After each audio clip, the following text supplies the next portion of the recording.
I want to express my greetings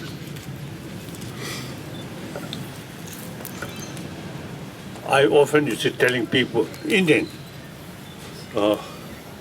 particularly some of my close friends, I usually used to telling them,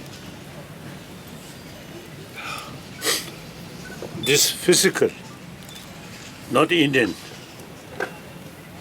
Tibetan, but my mind, I think more Indian than I think you all. You do not know what is the ancient Indian knowledge, Indian culture, isn't it? I feel the modern India, because of the modern education which introduced by Britisher. So modern education very much oriented about material value. In modern education, nothing tell about our mind, about our emotion.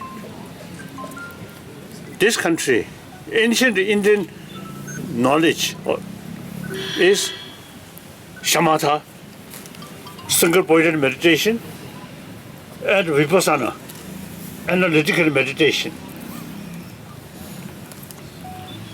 Before Buddhism come, over 3,000 years, these tradition already developed here.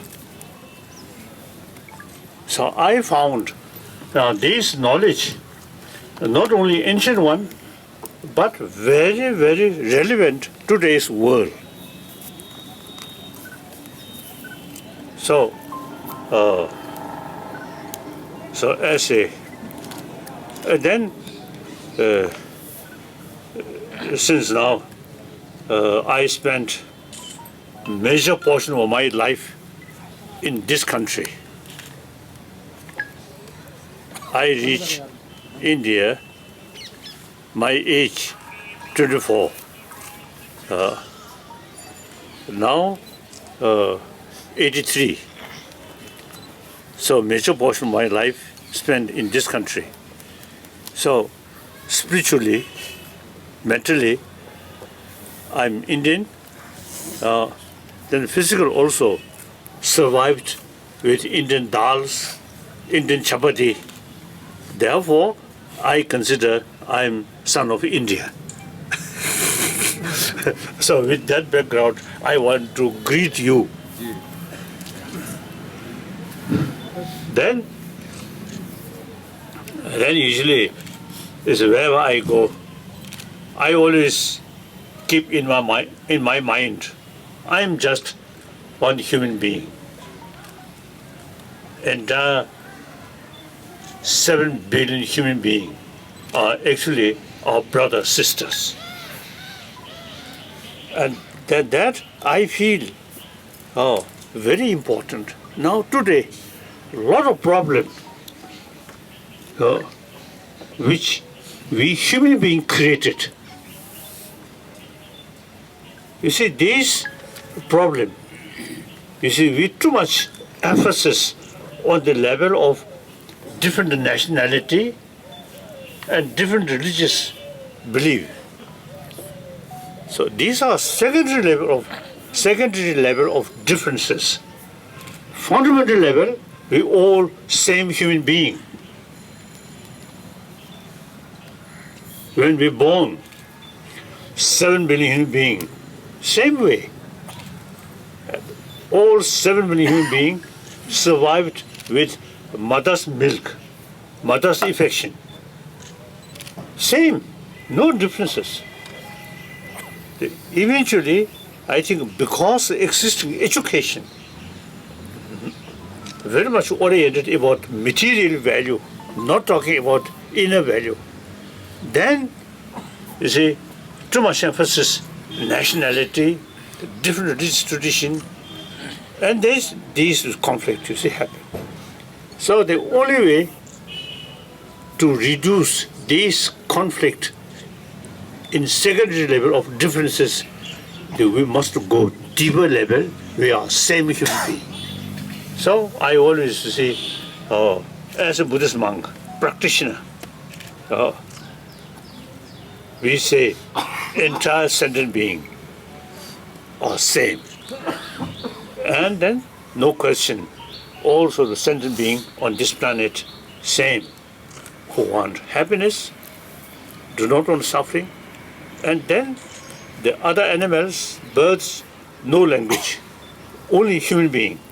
So 7 billion human beings, you see, there is way to communicate. So I dedicated my life for promotion of sense of oneness of 7 billion human beings. Okay, that's the message of India. Do you agree or not? Yes. Yes.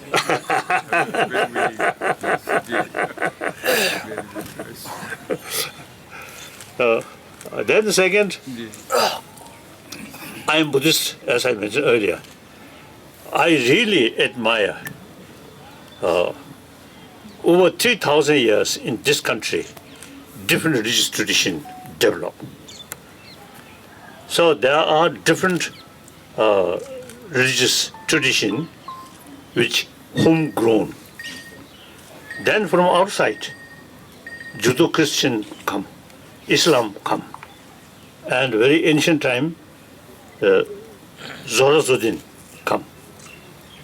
So these come from outside. Then last, I think, several centuries, all these different religious traditions live together. Isn't it?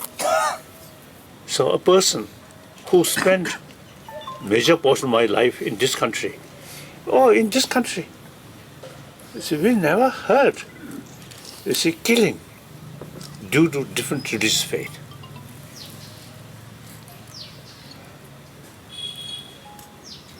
Whereas in Muslim countries, in Afghanistan, in even Pakistan,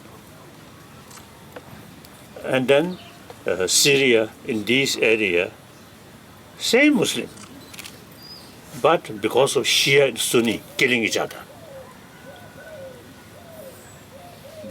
So such period, India's tradition, religious harmony, on the basis of ahimsa and the secular, is very, very relevant to today's world.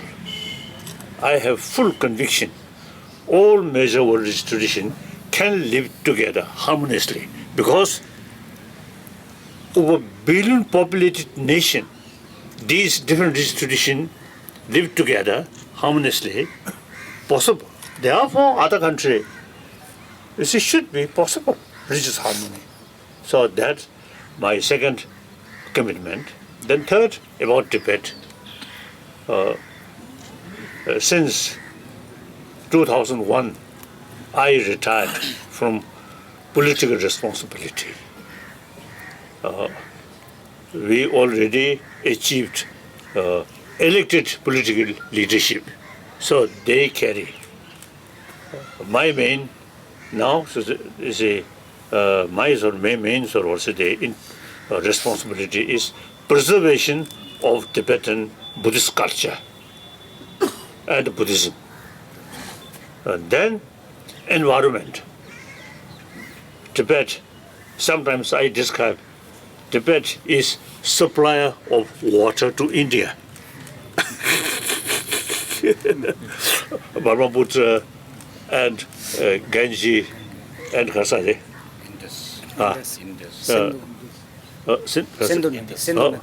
So all these, the major river which cover whole northern India and also Bangladesh, this area, and Pakistan also. You see, these, the ultimate sources, you see, these rivers come from Tibet. Now Tibet itself, you see, the global warming really effect in Tibetan snow mountains in this area. So we supplier of water to India ourselves now facing some problem. So it is extremely important to take care about environment like that. So that's all. Thank you. Now some questions. Sir, are you agree with the present foreign policies of Indian government towards China? Last year, when the Doglam, some sort of clash happened there, and then some occasion, Indian media people asked me very seriously about that. And I told them, this is minor. Basically, neither India nor China, no ability to destroy other one. We have to live side by side.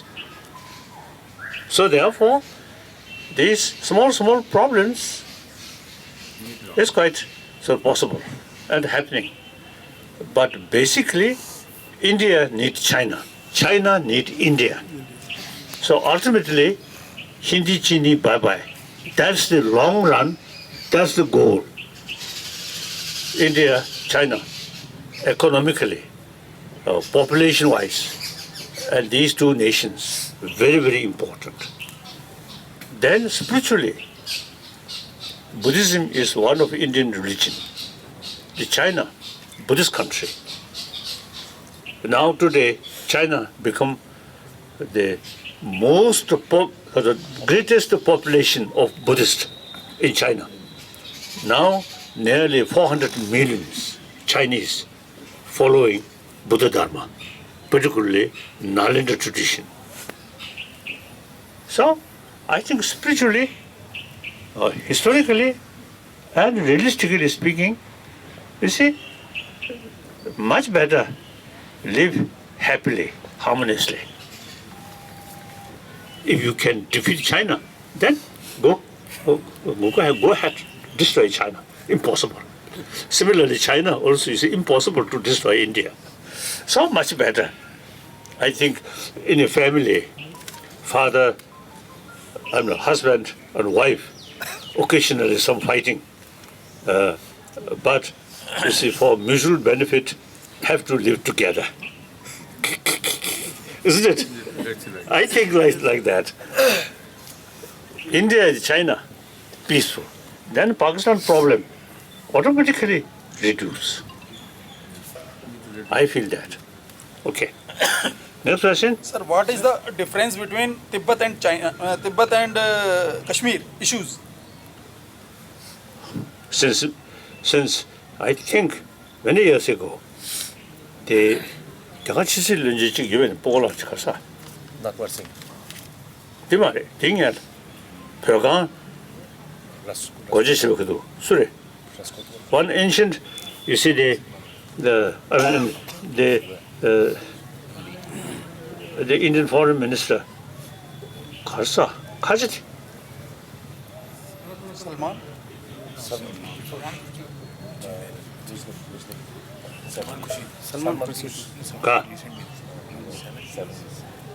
I can't remember now his name. I remember his face. Sir. Once I discussed with him Sir. About Kashmir problem and Tibet problem. And he immediately said, totally differences.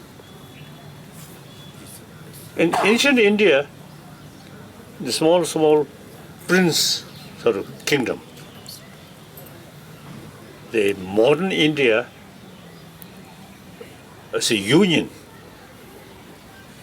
otherwise it's linguistically, even the script different.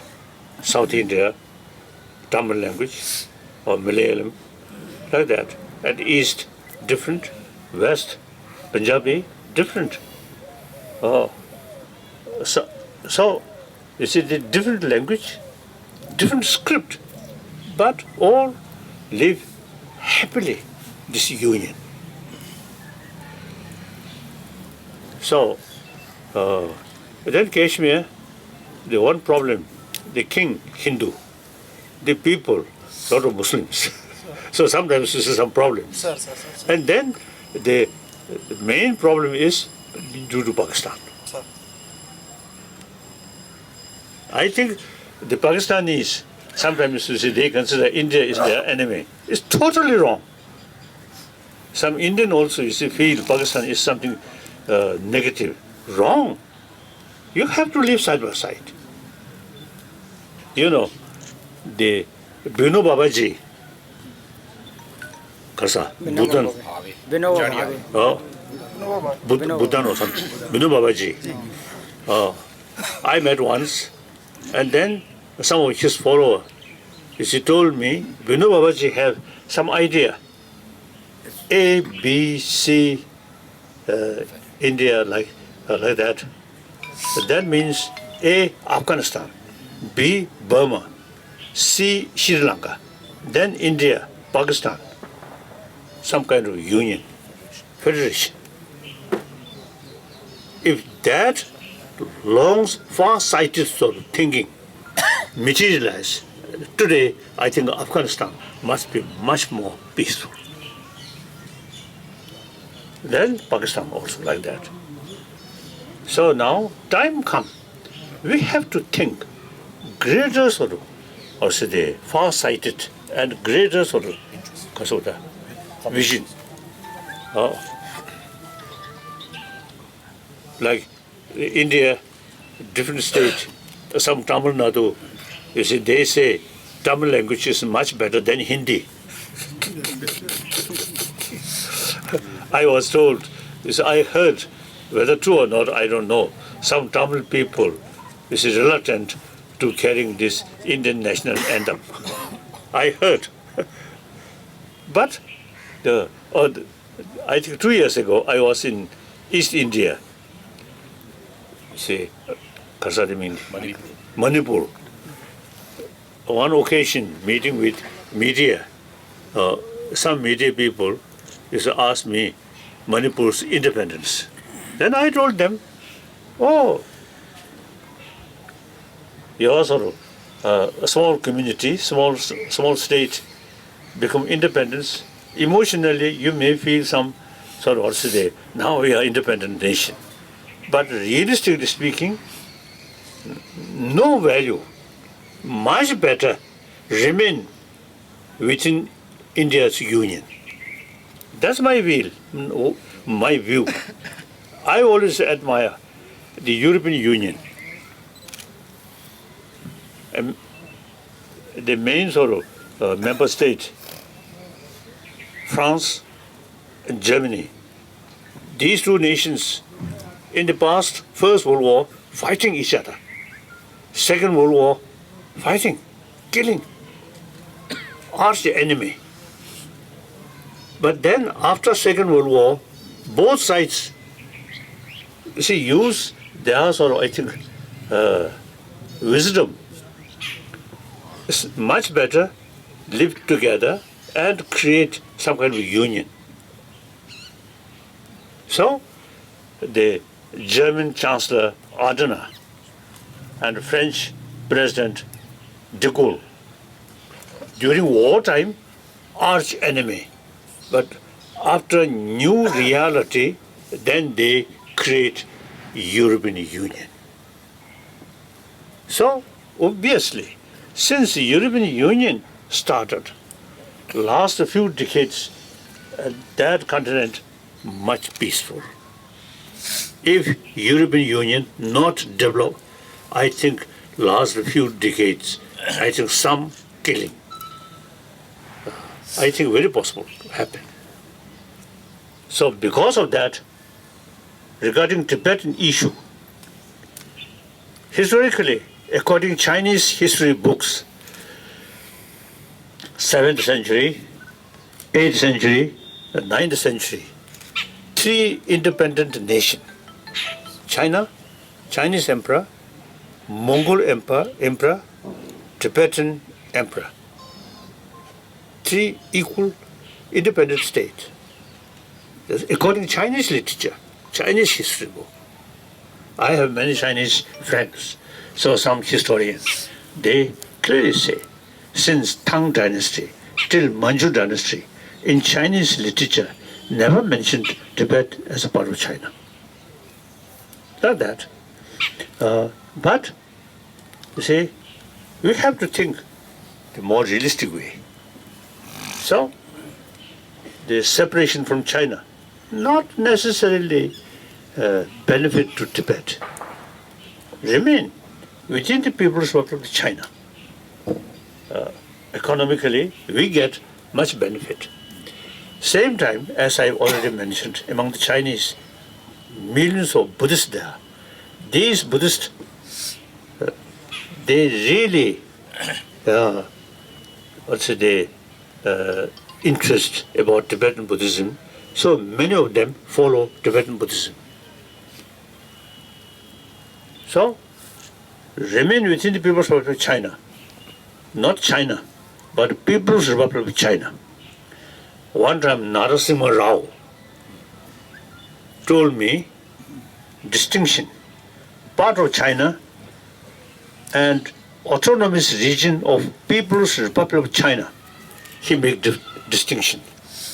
So government of India's policy is Indian government consider Tibet autonomous region of People's Republic of China, not part of China. Okay. So separate nation, linguistically, culturally, or racially also. But we can live side by side happily. Like the 7th century, Tibetan emperor married with Chinese princess. So I'm Buddhist monk. Otherwise, I can marry one Chinese girl.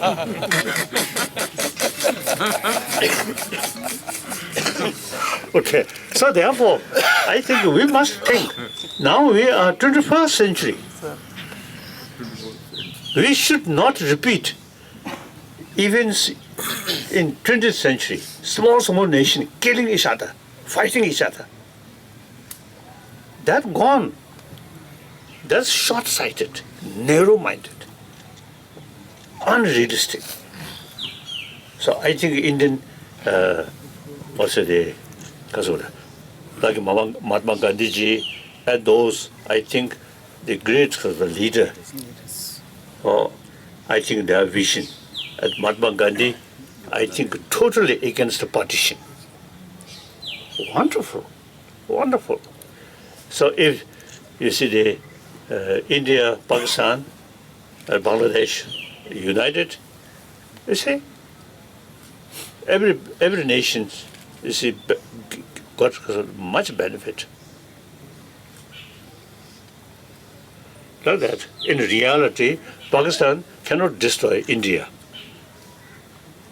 India also as well. It's much better.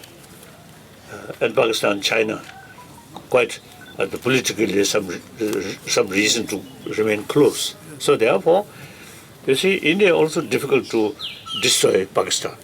So much better. Live happily. Okay.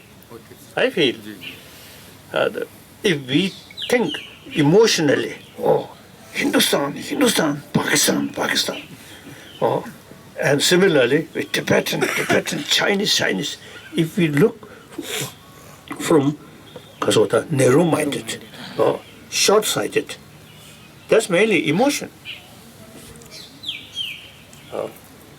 Any activities, any decision which carried by emotion will not be realistic. Without any emotion, think, study reality thoroughly, unbiasedly, then take decision. That's my view. Okay. Sir, China, why encroachment time to time in Indian territory? Why? China encroachment in Indian territory, why? Time to time.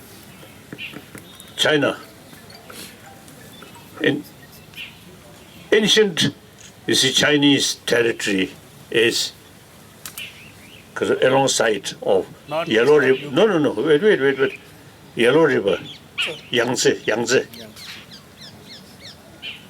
So the Chinese are the inhabitants, Han inhabitants in the Yangtze River. You know, the famous wall of China, Great Wall of China. Great Wall. That's the border.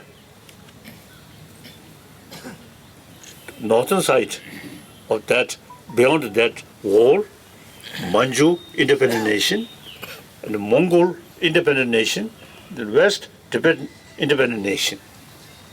Only the southern part, right, southern of the Great Wall. So China always expansion. Firstly, expansion to Tibet.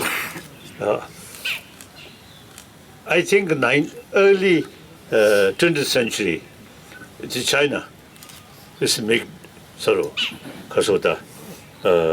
two parts of Tibet. Outer Tibet, inner Tibet. Inner Tibet means northeast part of Tibet, Qinghai, my own birthplace, Qinghai. Then come east part. These not under control of Tibetan government. So this area they consider inner Tibet, means closer to China. So they consider these are part of China. When 17-point agreement signed, then western part and central part of Tibet, then independent nation, like that. So similar convention signed by Tibetan delegation and British India's delegation and Chinese delegation also. Finally, Chinese refused to like that. So at that time, so China, inner Tibet, which closer to China. Outer Tibet, more or less remain de facto independent nation. Then eventually, you see, China invaded whole Tibet. Then also, you see, historically, they meant this area very close with Tibet. But then similar convention, then Magmore line, you see, drawn. Since then, you see, Tibetan government, you see, accepted the Magmore line is the international border line, but China refused. So like that. So look, historic sort of thing. This is China, Han people, hardworking, very, very sort of civilized nation, but always expand.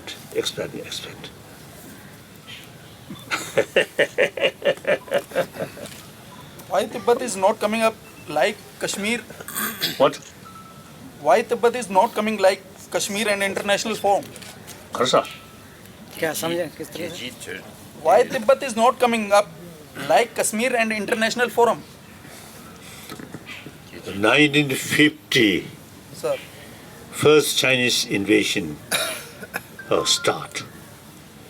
Tibetan government raised Tibet issue at the UN. Nothing happened. Then 1959, we also used. Then again we raised Tibet issue at the UN. Then after that, I think 3 occasions, 3 resolutions regarding Tibet. One resolution includes the right of self-determination mentioned. So then, during these years, I asked Indian government, firstly, government of India should sponsor Tibetan issue at the UN. Then Pandit Nehru, and then if not, Indian government should support. But then Pandit Nehru, Indian government abstained, right? Abstained. Ka? Abstained. abstained. And then he advised me, Tibet issue cannot solve by raising the issue in UN. UN cannot solve Tibetan problem.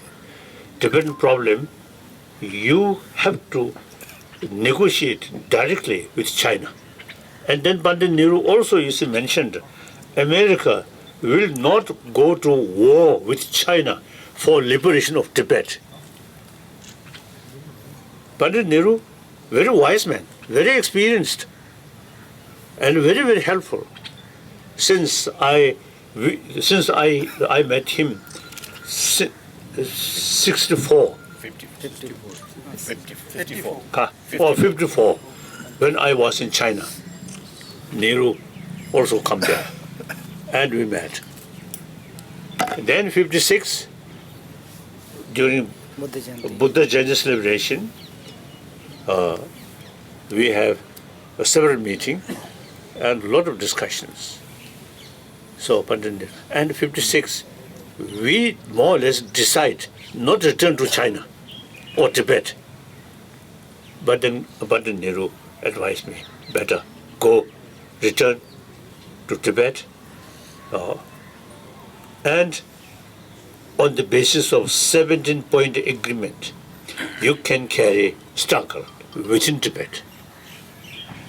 Then we return. We follow Pandit Nehru's advice. They're very practical. Then 59, finally there is no other choice except to escape.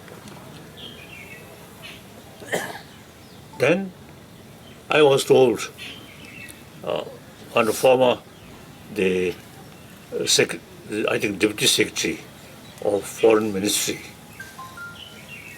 Now here I think no longer. What is his name? Jagat Mehta. Oh, Jagat Mehta, I think. He no longer, isn't it? Oh? Jagat Mehta. And he become very old, but he specially come to Dharamsala, see me, a few years ago.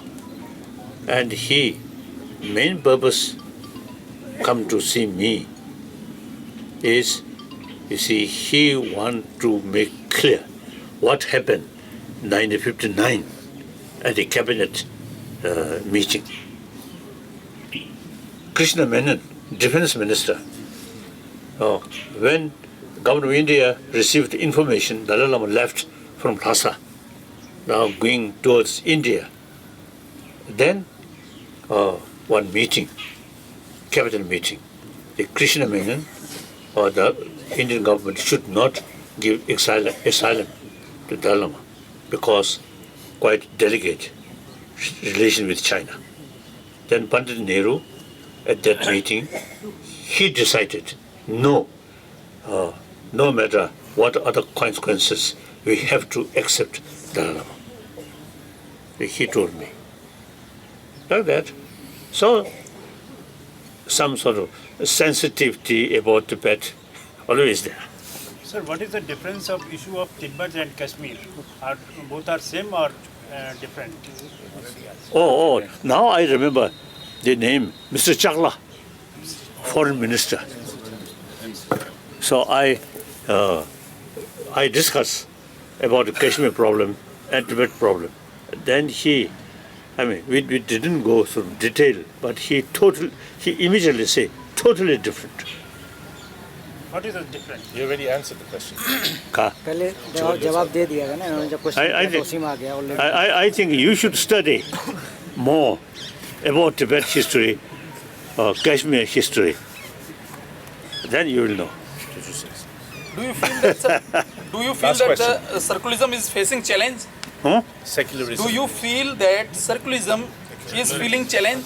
Secularism. No. Secular is the only, secular is the only sort of the way of future. 7 billion human beings, 1 billion non-believer. And among the 6 billions supposed believer, but many of them truly with that very belief creates more problems. So therefore, we really need the knowledge about secular ethics. Very important. When we talk deeper human value, according secular way, it covers entire 7 billion human beings. Then also it can, you see, carry some sort of knowledge about those believers who create some problem. Indian Muslim, Shia, Sunni, I never heard problem. But in other Muslim countries, Shia and the Sunni killing each other. How bad? Now in Burma, Buddhist country, but some Buddhist, you see, actually, you see, torture, killing some Muslim. Very bad. So therefore, not only non-believer, but among the believer also, we need some some sort of concept of secular. Respect all religion, and also respect the non-believer. So very,